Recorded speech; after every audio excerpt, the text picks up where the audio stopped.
నిరసనకు నిన్నెడతా ఉన్నాయి. ఈరోజు సాగర్ ఎడమకాలకు నీటి విడుదల చేయాలంటూ హుజూరాబాద్ నియోజకవర్గం నేరేడుచర్ల మండల కేంద్రంలో నియోజకవర్గ సమన్వయకర్త ఒంటుది నరసింహారెడ్డి గారు పెద్ద ఎత్తున కూడా ఈ ధర్నా కార్యక్రమం చేపట్టారు. వారితో మనం మాట్లాడదాం. సార్, మీరు ఏ ప్రాతిపదికన నిలియమని అడుగుతా ఉన్నారు? సాగర్ డ్యాంలో ఎన్ని నీళ్ళు ఉన్నాయి సార్? ఎందుకు నిలివట్లేదు? ఈ సమయానికి కూడా 535 అడుగులు ఉన్నట్టుగా ఎన్ఎస్పీ అధికారులు ప్రకటించారు కదా, ఏమని అడుగుతారు? ఈ నియోజకవర్గం నుంచే ఇరిగేషన్ శాఖ మంత్రి ఉత్తమ్ ఉన్నాడు, ఆయన సూటుగా ఏమని ప్రశ్నిస్తారు? మిత్రులందరూ కూడా ఈ ధర్నాకు ఇచ్చేసిన రైతు మిత్రులందరూ కూడా నమస్కారం.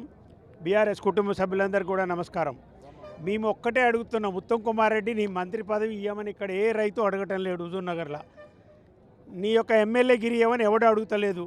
నువ్వు అక్రమంగా సంపాదించిన ఆస్తులు రాసివయా నాయన అని ఎవ్వరు అడగటం లేడు. మేము అడిగేది ఒక్కటే, సాగర్లో నీళ్లు ఉన్నాక మీరు ఎందుకు వాటిని పంట పొలాలకు విడుదల చేయడానికి మీ అభ్యంతరం ఏదో చెప్పండి. ఇప్పుడు నేను కారులో వస్తుంటే ఒక రిటైర్డ్ ఎస్సీ ఫోన్ చేసిండు, అన్న మీరు మంచి కార్యక్రమం తీసుకున్నారు సార్, ఇది కంటిన్యూ చేయండి, ఒత్తిడి పెంచాలని చెప్పిండు. ఇలా 535 నుంచి 540 అడుగులు సాగర్లో ఉంటే మీరు ఎందుకు రిలీజ్ చేయటంలో, ఆ వాటర్ విడుదల చేయటంలో మీ ఎందుకు ఆక్షేపిస్తున్నారో చెప్పండి. ఎందుకు మీరు విడుదల చేయట్లేదో నాకు చెప్పండి. ఎడమ కాలువలో దాదాపు 6.5 లక్షలు, హుజూర్ నగర్ ఒక్క నియోజకవర్గం 1.5 ఎకరాలు స్థిరీకరించబడ్డది. ఇక్కడ వరి మీద ఆధారపడితే 1,00,000 పైన ఎకరాలు ఉంది. ఏమైంది ఇప్పుడు? మరి ఎందుకు రిలీజ్ చేయట్లేరంటే ఎవరు మాట్లాడరు. ఇక మా జిల్లాలో ఇంకో మంత్రి, 2 మంత్రులు ఉన్నారు మా జిల్లాలో. ఈ మీకు తెలుసు కదా, వాటరు నీళ్లు కలిసిన మంత్రి ఒక ఆయన మనుషుల మాట ప్రభుత్వ నిర్ణయం చెప్పేసిండు. ఏ సోయిలుండో చెప్పిండే కానీ సాగరు నిండినా ఒక్క చుక్క నీళ్ళు మేము వదలవని చెప్పేసిండు కోమటిరెడ్డి వెంకరెడ్డి గారు. ఇది ప్రభుత్వ వైఖరిని మాకు అర్థమైంది. మీరు ఇప్పుడు శ్రీశైలంలో నీళ్లు రోజు 30,000 క్యూసెక్కులు ఇవ్వాలి. వాడు అక్కడి నుంచి తీసుకుపోతుంటే, ఆంధ్రాకు తీసుకుపోతుంటే పోతిరెడ్డిపాడు నుంచి, అవి బంద్ చేయరు మీరు ఉత్తమ్ కుమార్ రెడ్డి గారు. ఇక్కడ విద్యుత్ ప్లాంట్ నడిపితే 6,000 క్యూసెక్కులు రోజు కిందికి వస్తున్నాయి, అవి మీరు ఒడిచిపట్టారు. అటువైపు ఉన్నది చంద్రబాబు నాయుడు బంద్ చేసిండు, విద్యుత్ ప్లాంట్ నడవకుండా బంద్ చేసిండ్రు. మా ప్రశ్నల్లో ఒక్కటే, రైతును ముంచి రైతుల్లో కన్నీరు వచ్చేటట్టు చేయడంలో మీ ఉద్దేశం ఏంది? ఇది రైతు వ్యతిరేక ప్రభుత్వం కాదా? మీరు చెప్పండి. కేసీఆర్ గారు 9.5 సంవత్సరాలు స్వర్ణయుగంలాగా రైతులను ఆదుకున్నాడు. ఫార్మర్ సెంట్రిక్ గవర్నమెంట్ అని చెప్పిండు. అంటే రైతు కేంద్రంగానే మా పరిపాలన ఉంటుంది, రైతు కేంద్రంగానే మా చట్టాలు ఉంటాయి, రైతు కేంద్రంగానే ఈ తెలంగాణ నడుస్తుందని చెప్పిండు. వాస్తవంగా అట్లా నడిపిండు. 11 విడతలుగా ఎన్నడూ కూడా. ఇప్పుడు ఒక ఉదాహరణ మీకు చెప్పాలి. టెయిల్ ఎండ్ అంటే తోడకలు తీస్తా అని చెప్పిండు కేసీఆర్ గారు. నాగార్జున సాగర్ కింద ఏ అధికారైనా మళ్ళీ ఇంకొకసారి నా దగ్గరికి వచ్చి ఇది టెయిల్ ఎండ్ సార్, ఇది పారదు అంటే మాత్రం తోడకలు తీస్తా అని చెప్పిండు. టెయిల్ ఎండ్ అనేది లేకుండా చేసిండు నాగార్జున సాగర్ మొత్తం కూడా. ఎన్నడూ లేని విధంగా రాజవరం లిఫ్ట్ కాంచి మొదలు పెడితే కోదాడ వరకు లాస్ట్ వరకు కూడా మునగాల దాటిన తర్వాత నీళ్ళు ఇచ్చినమాట వాస్తవం కదా. 510 ఉన్నప్పుడు మీ కేసీఆర్ గారు నీళ్ళు ఇచ్చినా, జగదీశ్వర్ రెడ్డి గారు ఇచ్చినా మీరు చెప్పండి. 510 ఉన్నప్పుడు ఇచ్చినప్పుడు 535 ఉంటే మీరు ఎందుకు ఇవ్వలేకపోతున్నారు? మీరు రైతుల పక్షం ఉంటే 510 ఉన్నప్పుడు, 516 ఉన్నప్పుడు ఇచ్చినాం, 524 ఉన్నప్పుడు ఇచ్చినాం, 530 ఉన్నప్పుడు కూడా ఇచ్చినాం. అట్టడుగునుంటే కూడా ఇచ్చిండు. అక్కడ జగదీశ్వర్ రెడ్డి గారు, కేసీఆర్ గారు రిక్వెస్ట్ చేసి పంపించారు, రైతులందరికీ పారిచ్చినాం.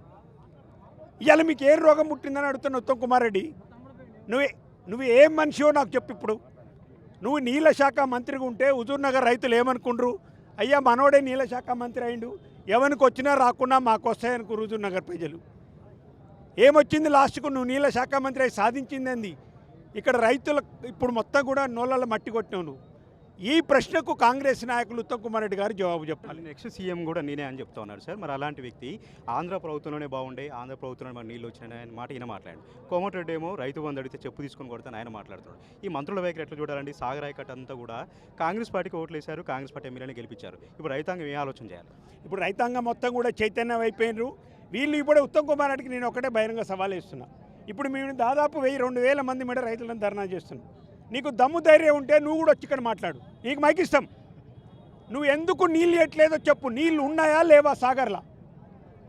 లేవంటున్నప్పుడు అదే ఇప్పుడు అధికారులు మీరు అందరు రోజు పేపర్లో చూస్తున్నారు, 535 అడుగులు నీళ్లున్నాయి, దాదాపు 165 టీఎంసీల నీళ్లున్నాయి. శ్రీశైలంలో 170 టీఎంసీల నీళ్లున్నాయి. దాని కెపాసిటీ 216, సాగర్ కెపాసిటీ 312. 312లో నీకు 165-170 టీఎంసీ ఉంటే నీ నీళ్ళు ఇవ్వడానికి మీకు ఏ ఒళ్ళు బరవని నేను అడుగుతున్నా. ఇది కేవలం రైతుల మీద కక్ష కట్టి, ఇంతకుముందు మిత్రుడు చెప్పినట్టు ఇవ్వాలి, నీళ్ళు ఇవ్వాలి, నీళ్ళు ఇస్తే పంటలు పండిస్తారు, పంటలు పండిస్తే మళ్ళీ కొనాలి, మళ్ళీ సన్నాలు వేసిండ్రు, దానికి 500 బోనస్ ఇవ్వాలి, మళ్ళీ వారం రోజుల్లో పేమెంట్ ఇవ్వాలి. ఈ కథలంతా ఎందుకు? అసలు నీళ్ళే ఇవ్వకపోతే బాగుంటుంది అనేది ఇవాళ దుర్మార్గంగా రైతు వ్యతిరేకంగా ఉత్తమ్ కుమార్ రెడ్డి ఇక్కడ ఉన్నాడు. నా డిమాండ్ ఏంటంటే ఇమ్మీడియట్గా ఉత్తమ్ కుమార్ రెడ్డి గారు మీరు ఎడమ కాళ్ళకు నీళ్లు వదలాలి.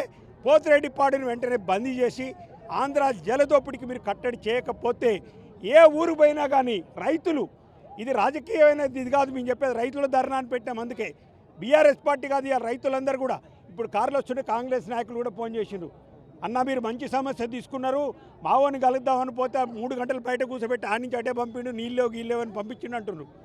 ఇది రైతుల సమస్య. ఉత్తమ్ కుమార్ రెడ్డి గారు టీఆర్ఎస్ సమస్య కాదు. ఇవాళ బీఆర్ఎస్ పార్టీ రైతుల తరఫున కొట్లాడడానికి వచ్చినాం, మేము రైతుల గొంతుక వినిపేయడానికి వచ్చినాం. ఇక రైతునే ఆదుకోకపోతే మీరు ఎవరిని ఆదుకుంటారో చెప్పాలి. సీఎం స్థాయి అండి, ఎవరితో మాట్లాడిన అంటాడు, మీడియాతో కూడా సరిగా మాట్లాడారు సార్, నీ సీఎం స్థాయి అంటాడు. అలాంటి వ్యక్తి సూర్యాపేట కాళేశ్వర జలాలు వస్తే అవి కాళేశ్వరం జలాలు కాదంటాడు, ఇక్కడనేమో నీళ్లు లేవు మేము ఎట్లా ఇవ్వమని అంటాడు. ఇంత అవగాహన రాయితున్నటువంటి ఉత్తమ్ కుమార్ రెడ్డి సీఎం అని చెప్పుకునేటువంటి అర్హత ఉందా? ఇక్కడ ఉన్నటువంటి ప్రజలు ఏమనుకుంటున్నారు? ఆయనకు సంబంధించి కూడా రాజకీయంగా ఎట్లా ఉండబోతుంది ముందు భవిష్యత్తు? ఉత్తమ్ కుమార్ రెడ్డి రాజకీయ పతనం మొదలైపోయింది. ఇంకొకసారి నాకు డౌట్ ఏంటంటే హుజూర్ నగర్ అసలు నిలబడతాడా లేడా అని నా ప్రశ్న. ఎందుకంటే ఇక్కడ ఏ ఊరు పోండి, ఇప్పుడు రైతులకు నీళ్ళు ఇవ్వండి, నీళ్ళు ఉన్నాయంటే నీళ్ళు లేవు అంటాడు. నీళ్ళు లేవు ఉంటే ఎట్లా లేవో చెప్పు, మరి అదన్నీ చెప్పు. ఉన్న నీళ్ళు అంటే మాకు జల హక్కులు, తెలంగాణ రైతులకు హక్కులు ఉన్నాయి.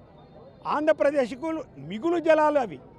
అంటే శ్రీశైలం నుండి సాగర్ గేట్లు తెరిచి సముద్రంలోకి పోయినప్పుడు మీకు అక్కడ పోతిరెడ్డిపాడు మీరు ఓపెన్ చేయాలి. ఇది జగదీష్ రెడ్డి గారు స్పష్టంగా వారు సొంతంగా వెళ్ళి చూసి వచ్చి అందరికీ చెప్పిండు. రైతులందరూ కూడా ఇలా అది అర్థం చేసుకున్నారు. నీళ్లు లేవనటానికి దుర్మార్గం, ఉన్న నీళ్ళు వదలటానికి చేతగాక, నీకు దమ్ము లేక అక్కడ ఆంధ్ర పాలకులు ఒత్తాసు పలుకుతూ మీరు అక్కడ రేవంత్ రెడ్డి మాట వింటూ మీరు చేస్తున్న శకలు కాకపోతే నీ నియోజకవర్గం ప్రజల మీద కూడా రైతుల మీద కూడా నీకు దయలేదు, దాక్షిణ్యం లేదు. ఏమనాలి మిమ్మల్ని? ఇప్పుడు రైతు వ్యతిరేక ప్రభుత్వం అనకుండా అసమర్థులు, చౌటలు, దద్దమ్మలు అనుకుంటే ఏమనాలో మీరు చెప్పండి. పదవులు కాపాడుకోవడం కోసమే పెదవులు ఇప్పటం లేరు వీళ్ళు. ఉత్తమ్ కుమార్ రెడ్డికి ఒక్క క్షణం కూడా మంత్రిగా కొనసాగే హక్కు లేదు. వెంటనే రాజీనామా చేసేసి నువ్వు ఇమ్మీడియట్గా నీళ్ళ మంత్రిగా రాజీనామా చేయాలి.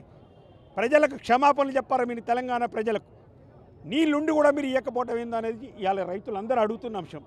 ఎల్లినో ఉంది సార్, ఇలాంటి సందర్భంలో ఆపత్కాలంలో కేసీఆర్ గారు ఉంటే ఎట్లుంటుండే సార్ ఈ రైతుల పరిస్థితి? ఇప్పుడు ఎల్లినో అంటున్నారు కాంగ్రెస్ ప్రభుత్వము. అసలు ఎల్లినో లేదు. ఇప్పుడు 2 ప్రాజెక్టులు నిండుగా నిండినాయి. వాటి నీళ్ళు వదలటానికి మీకు చేతగాక ఇది ఎల్లినో తెరిచిన కరువు కాదు. కాంగ్రెస్ ప్రభుత్వము, ఉత్తమ్ కుమార్ రెడ్డి, రేవంత్ రెడ్డి తెచ్చిన కరువు ఇది. రైతులందరూ కూడా చూస్తున్నారు. ఇవాళ ఉత్తమ్ కుమార్ రెడ్డి, రేవంత్ రెడ్డి చేతగాని తన వల్ల వచ్చిన కరువు. మీకు ప్రణాళికాబద్ధంగా ఆలోచన చేయలేక ఆంధ్ర పాలకులకు బానిసలుగా మారిన బానిస మనస్తత్వం యొక్క పర్యవసానమే ఇవాళ ఈ యొక్క కరువు అనేది మనం అర్థం చేసుకోవాలి. కేసీఆర్ ఉంటే ఎట్లుంటుంది సార్ ఈ సమయానికి? కేసీఆర్ గారు ఎట్లుంటారని అడిగిన మీరు ఒక ప్రశ్న మంచిగా అడిగినారు. రాజవరము లో లెవెల్ కెనాల్ కింద ఒక మన 18-19 ప్రాంతంలో జగదీష్ రెడ్డి గారు పోయిన తర్వాత రైతులు ఇట్లనే పంటలు వేరేసిండ్రు. ఒక 150 ఎకరాలు, ఎక్కువ కూడా లేదు, ఒక మండలంలో 4 ఊర్లలో 150 ఎకరాలు వేసిండ్రు. ఒక్కసారి నీళ్ళు వదిలితే ఆ పంట బయటపడుతుందని చెప్పిండ్రు. జగదీష్ అన్న పోయి అక్కడ పోయి కేసీఆర్ గారితో మాట్లాడి 150 ఎకరాలకు ఒక తడి ఇప్పించిండు. అది పండిన తర్వాత ఆ వరి కోతకు జగదీష్ అన్నని పిలిచిండ్రు. సార్ మీరే వచ్చి ఫస్ట్ కొడవలు కొయ్యాలని చెప్పిండ్రు. కోసి కేసీఆర్ వడ్లు అన్నారు వాళ్ళు. కేసీఆర్ నీళ్లు, కేసీఆర్ వడ్లు అని చెప్పారు. 150 ఎకరాలకే కేసీఆర్ అంత ఆత్రత పడి 1 ఎకరం ఎండటానికి వీలు లేదని చెప్పి అయ్యాల నీళ్ళు ఇచ్చిండు కేసీఆర్. ఇవాళ ఇదే కేసీఆర్ అధికారంలో ఉంటే ఇవాళ నేను చెప్తున్నాను కదా, బాజాబ్తా తన్నుకొని హుజూర్ నగర్ మిర్యాలు కూడా కోదాడు వరకు నీళ్ళు పోయాయని చెప్తున్నాను. ఎందుకంటే ఆ ప్రాక్టీస్ మనం చూసినాం, ఆచరణ. 510 అప్పుడే నీళ్ళు ఇచ్చిండు కేసీఆర్ గారు. రైతులను కళ్ళలో పెట్టి చూసుకుండు. తెలంగాణ రైతు నెంబర్ 1 రాజుగా ఉండాలని చెప్పి మొత్తం భారతదేశంలో నెంబర్ 1 రాజుగా నిలబెట్టిండు. 9.5 సంవత్సరాలలో 4.5 లక్షల కోట్ల రూపాయలు కేసీఆర్ గారు వ్యవసాయం మీద ఖర్చు పెట్టిండు. 11 విడతలుగా 73,000 కోట్ల రైతు బంధు ఇచ్చినాడు. 69,000 ఉచిత కరెంటుకి ఇచ్చినాడు. 1,27,000 కోట్లు ప్రాజెక్టులకు కట్టినాడు. 29,000 కోట్లు ధాన్యం కొన్నాడు. మీరేం చెప్పారో చెప్పండి. రైతుకు వచ్చిన దగ్గర నుంచి మీరు ఏం చేశారు? మీరు ఇచ్చిన హామీలు ఏమైనా రైతులకు? 24 గంటల కరెంటు అట్టే పోయింది. ఎరువులు అసలు ఎక్కడో, నేను ఉత్తమ్ కుమార్ రెడ్డి ఇంతకుముందు కూడా అయినా ఒక్క బస్తా బుక్ చేయవా యాప్ నుంచి, నీ దమ్మేందో నీ చదివేందో తెలుస్తుంది. నువ్వే చేయలేని దానికి సామాన్య రైతు ఆ యాప్లల్లో, షాపులలో యూరియా ఉండదట కానీ, షాపులలో ఎరువు ఉండదట కానీ, యాప్లలో యూరియా ఉంటుంది అంటాడు. అంటే మొత్తం ఈ 2.5 ఈ 3 సంవత్సరాల పరిపాలన, 32 నెలల పరిపాలనలో వీళ్ళు చేసింది ఏంటంటే రైతులను మోసం చేసిండ్రు, యువకులను మోసం చేసిండ్రు. ఎస్పెషల్గా రైతాంగం ఇవాళ ఉసురు తగులుతుంది మీకు. కళ్ళల్లో నీళ్లు తీసుకుంటున్నారు. కేసీఆర్ ఉన్నప్పుడు పొలాలకు నీళ్లు వారిచ్చిండు. ఇవాళ మీరు రైతుల కళ్ళలో ఇవాళ నీళ్లు తీస్తున్నారు. మీరు జవాబు చెప్పాలి. ఉత్తమ్ కుమార్ రెడ్డి గారు తప్పించుకోవడం కాదు. మేము ఇవాళ ఈ వేదికగా సవాల్ చేస్తున్నాం. ఇంతమంది వేల మంది రైతులు వచ్చినారు. నీళ్లు సాగర్లు ఉంటే విడుదల చేయకపోవడం గల కారణం చెప్పు. సరే ఆంధ్ర వాళ్ళకి నేను బానిసనైనా చెప్పు, అదనే చెప్పు. ఎన్ని మూటలు తీసుకున్నావో వాళ్ళ దగ్గర చెప్పు. రాయలసీమలో ఉండే పోతిరెడ్డిపాడు నుంచి దాదాపు 16 ట్యాంకులు రిజర్వాయర్లు మొత్తం వాళ్ళు నింపుకున్నారు. ఓరోకల్లు కాంచి మొదలు పెడితే గండికట్ట కాంచి అన్నీ నింపుకున్నారు. 140 టీఎంసీలు పోతిరెడ్డిపాడు నుంచి దొంగతనంగా దొంగిలించారు. ప్రణాళిక ప్రకటించండి. మరి నీళ్ళు లేవు, వారు బంధిస్తాడు. వారా బంధిస్తే ప్రకటించు. ఎన్నడు ఇస్తారు? ఇవాళ ఇస్తారు, మళ్ళీ నెక్స్ట్ ఎప్పుడు ఇస్తారు? ఒక ప్రణాళిక ఉందా మీ దగ్గర? ఏం ప్రణాళిక లేదు. నీళ్ళు ఉన్నాయి, ఇయ్యరు, ప్రణాళిక చెప్పరు, ప్రభుత్వం మాట్లాడదు.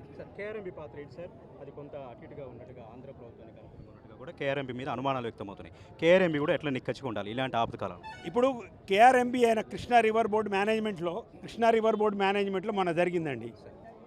మన ఈఎన్సీ ఇక్కడ తెలంగాణ ఈఎస్సీ ఏం చెప్పిండు అక్కడ అంటే, మేము చెప్పేదానికి బలం కూర్చో రేవంత్ రెడ్డి, మన ఉత్తమ్ కుమార్ రెడ్డి మీ శాఖ ఆయన ఈఎన్సీనే మాట్లాడింది. ఏమన్నాడంటే రోజు 15,000 క్యూసెక్కులు ఇప్పుడు పోతిరెడ్డిపాడు నుంచి ఆంధ్ర వాళ్ళు తీసుకుపోతున్నా యాపండి సార్ అని చెప్పిండు. ఇది వాస్తవే కదా. మీ ఇంజనీరే చెప్పిండే కదా, నీ శాఖ కింద ఉన్న ఇంజనీరే చెప్పిండు. కేఆర్ఎంబీలో చెప్పిండు, కృష్ణా రివర్ బోర్డు మేనేజ్మెంట్లో. ఇక ఇంతకంటే సాక్ష్యం ఏం కావాలి? పోతిరెడ్డిపాడు నుంచి జలదోపిడి జరిగేది వాస్తవం కాదా? సాగర్కి ఇవాళ నీళ్ళు ఇచ్చి అధికారులే చెప్తున్నారు, సార్ నీళ్లు ఉన్నాయి, ఒక కారుకు ఆరాంగా ఇచ్చుకోవచ్చు, పంట పండించుకోవచ్చు. ఇంతకుముందు ఈ 530 కాదు 510 ఉన్నప్పుడు కూడా కేసీఆర్ గారు నీళ్ళు ఇచ్చారు. 510 ఉన్నప్పుడు పంట పండించినాం సార్ అని చెప్పిండు. కానీ మీ యొక్క దుర్బుద్ధి వల్ల, మీ యొక్క బానిస మనస్తత్వం వల్ల ఆంధ్ర పాలకుడు బానిసలుగా ఉన్న రేవంత్ రెడ్డి, ఆయన కింద నువ్వు ఒక బానిస. ఈ బానిస మనస్తత్వం ఉన్న ఉత్తమ్ కుమార్ రెడ్డి వెంటనే మీరు రాజీనామా చేయండి. నీళ్లు వదలకపోతే మాత్రం బిడ్డ ఇవాళ చూస్తున్నారు మీరు, వీళ్ళే అనుకుంటున్నారు. ఈ ధర్నా వెనకాల కొన్ని వేల మంది రైతులు ఊర్లలో ఉన్నారు, వాళ్ళు రెడీగా ఉన్నారు. మీరు చెలో సాగర్ కార్యక్రమం జగదీష్ రెడ్డి గారి నాయకత్వంలో, కేటీఆర్ గారి నాయకత్వంలో తీసుకుంటాం. మీరు ఇస్తారా, మమ్మల్ని తీసుకోమంటారా నీళ్ళు అనేది ఆ రైతులు అంటారు. ఒకటే మాట, మీరు వదులుతారా గేట్లు మమ్మల్ని తెచ్చుకోమంటారా అన్న ఉద్వేగంతో రైతులు ఉన్నారు. కాబట్టి దయచేసి ఇప్పటికైనా మీరు ఉత్తమ్ కుమార్ రెడ్డి గారి డిమాండ్, ఫస్ట్ నీళ్లు విడుదల చేయండి, పంటలను ఆదుకోండి, రైతులను ఆదుకోండి. రైతు ప్రభుత్వం కేసీఆర్ ప్రభుత్వం, మీరు ఇవాళ రైతులకు ద్రోహం చేస్తున్నమాట వాస్తవం. వెంటనే ఎడమ కాలువ నీళ్లు, ఫస్ట్ ఎడమ కాలువ నీళ్లు వదలాలని ఈ ధర్నా సందర్భంగా డిమాండ్ చేస్తున్నాం. పోతిరెడ్డిపాడు నీళ్లు వెంటనే నిలిపివేయాలని డిమాండ్ చేస్తున్నాం. Thank you so much sir. ఈ విధంగా పెద్ద ఎత్తున కూడా ధర్నా నిర్వహిస్తూ ఉన్నారు. ఇక 2 రోజుల్లో కానీ నీటి విడుదల చేయకపోతే చలో సాగర్ పేరుతో పెద్ద ఎత్తున కూడా రైతాంగం అంతా కూడా సాగర్కి తరలించామని కూడా ఒంటెత్తి నరసింహరెడ్డి గారు చెప్తా ఉన్నారు. నేరేడుచర్ల, హుజూర్నగర్, మడ్డంపల్లి 3 మండలాల్లో కూడా పెద్ద ఎత్తున వేలాది మంది రైతులు రాజకీయాలకు అతీతంగా ఇక్కడికి వచ్చి ధర్నా కార్యక్రమంలో పాల్గొంటున్నారు. నీటిని విడుదల చేయాలి, పోతిరెడ్డిపాడు ద్వారా పోతున్నటువంటి నీటి దోపిడీని ఆపాలంటూ కూడా రైతులు డిమాండ్ చేస్తూ ఉన్నారు. కెమెరా పర్సన్ వెంకట్తో రాము టీ న్యూస్, సూర్యాపేట.